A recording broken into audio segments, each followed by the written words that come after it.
guys, welcome back to the Beef Brief. I'm Sarah Cover, your host. And today, we've been doing this podcast for about 6 months now. And our first guest was Dustin Schaaf, our head cattle buyer at Greater Omaha. And I asked him to come back on today because I feel like every time we turn on the news, there's something going on that's going to affect the cattle business beef price. And so I asked Dustin to come on and just talk through current events, like what's going on and how is this going to play out for our industry in the next 4 to 6 months.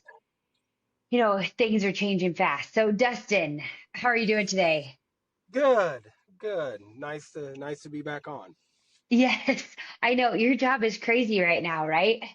It busy. I mean, this the with the wild markets we have. I mean, just like you said, something every week, every day comes on here that can either rally our market or take our market down, and it's getting very hard to sort this out. We're at levels that nobody thought we would get to, Hmm. and so where do we go from now? On box price, on beef price, on feeder calf price, we're just at some unprecedented levels, but it tends to hang right in here. So it's exciting times. Yeah, and I do want to talk about, consumer demand. They're being very resilient. That's for sure. Yes. Yeah. So when I worked up a list of current events that could affect beef price, it is long. Like, what do you think is the number one item in the last 6 months that's had an effect on the beef price? Well, I mean, we've had administration, uh, we've had a war go on, and Mhm. that got taken down. We've had tariffs, and now tariffs aren't a big issue. Uh, we've had immigration issues, and our market kind of keeps shrugging it all off. And I'll tell you the biggest reason the market shrugs it all off, and I think we've talked about this before. We're in a complete supply driven market. I mean, Mhm. at the end of the day, there's just not a lot of cattle out there, and that goes from starting with the feeders, and then it rolls right up into the fats, and the supply doesn't get any bigger with the Mexican border being closed for screwworm, and really an unknown of when that's going to open back up. But there's a million head of cattle right there. So supply driven, the markets. I think since the last time we've talked, it might have put on $40 to $50 from where Yeah. it's at, and that's just unheard of. But our boxes, like you just stated, our consumer sticks right in there. But at the end of the day, our producer has done a hell of a job creating a very good product. And what else are they going to eat? They might say they don't want to eat beef that week and eat chicken, but once again, they'll come right back. And Yep. we're seeing that right now. We're blowing this ceiling off the thing on boxes above 390, getting close to 4. Never thought that would happen. But with the days upon us, 4th of July, typical dog days of summer after, is we're all going to have to see how this works, how this plays out here in the next couple weeks, if our demand will stay. You're starting to hear in the news. Oh, Channel 7 right here, our local news had a story about beef prices, hamburger being up 7% than a year ago, and I heard it on the radio. So you're starting to hear beef prices be high uh, on the local media station. So when you start Mhm. hearing that, then you start getting concerned a little bit that it's becoming national attention is getting brought to our beef market, and what's that going to do? So that's the most current thing now is they're talking about our high prices. So will our consumers still stick with us at these prices so we can keep paying this what we're paying for fat cattle, and because we know it's hard out there in the country on every feed yard out there, uh, buying these replacements to get back in Feeder their cattle, yard, that for the feeder sure. cattle are just they're high, sky high. But they're locking them in at a profit. Yeah, yeah. Isn't that For the wild? most We haven't part, seen that in a long time. you can start locking in for a profit. And hell, if Hmm. we're talking markets, this corn market, it doesn't look like it's going to be good for the corn farmer. But if it's not good for the corn farmer, it's great for our cattle feeders. But we Yeah, got a cost lot of of gain in pressure. the 80s, upper 80s in Yeah, some yards. It's right, crazy. and it could get better.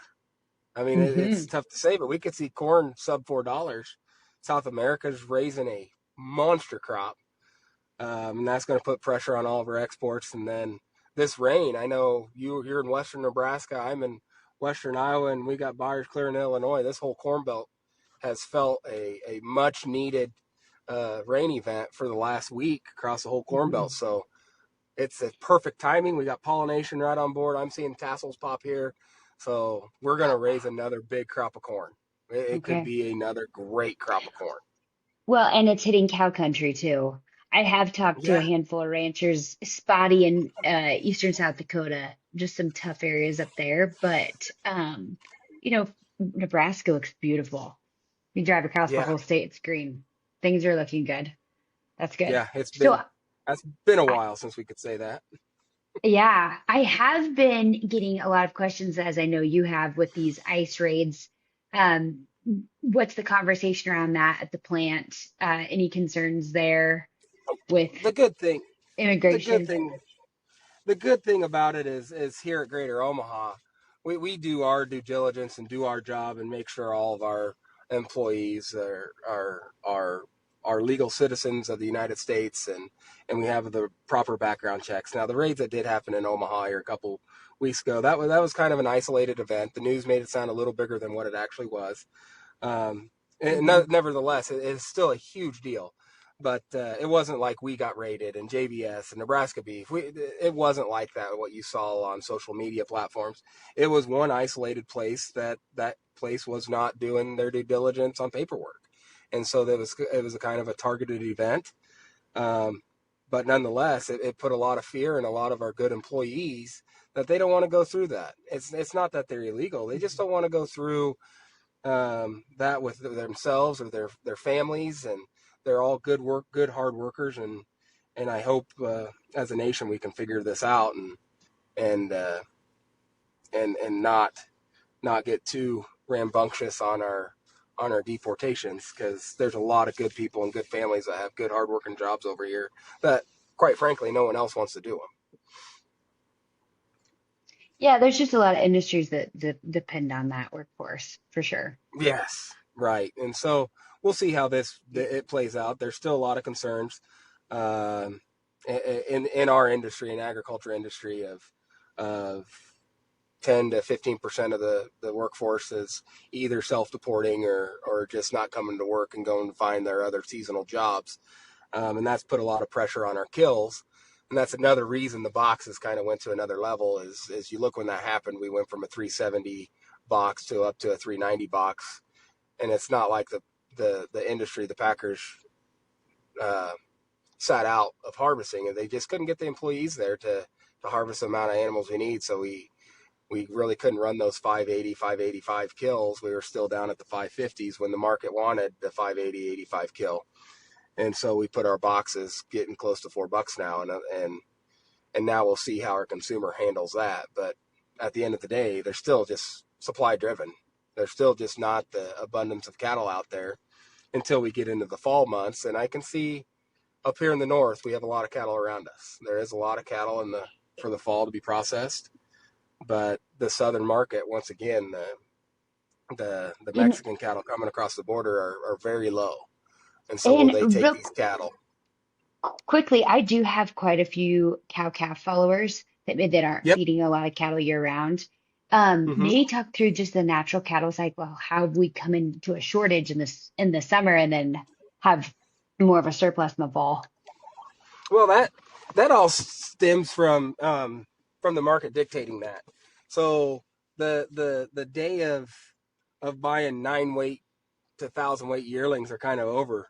You got to get the time and the days on these cattle and get these cattle big to get your break evens to actually work at prices like this. So you're selling a lot more. You're seeing the 650s to 750 cattle come through the barns, and they're putting 240 days on these cattle. So we're putting a lot of days. Well, that's pushing a lot of these spring calves, pushing them out to the fall and turning them into yearling. So the calf fed market that we live on here in the summer has really dwindled down and got the summer market somewhat tight. But uh, putting those extra days on those cattle, going from a 150 to a 200 to 240, that's October, November, and December, January. And so we'll have a lot of cattle in the north doing that just because we're getting these cattle big. We're getting up to 1650, 1700 pound cattle. And when cost of gains are 80 cents, 90 cents, it pays you to feed them that long. Well, Dustin, this has been a hugely insightful 15 minutes. Thank you for kind of giving us an overview of what's going on, where the markets are at, and current events that are just kind of playing a role in our industry. Um, but I so appreciate you coming on, taking your time away from looking at cattle this week. We will be here in a month. I actually have another guy set up to talk to us about technology in the industry, really looking at, collars and tags and what is all this AI? I mean, technology is changing so fast right now. What does that look like in the beef industry? So join us here next month at the Beef Brief, but holler out to me anytime. Send me a message. Let me know if you have any specific topics you want us to cover. But until then, we'll be in touch. Thanks, guys.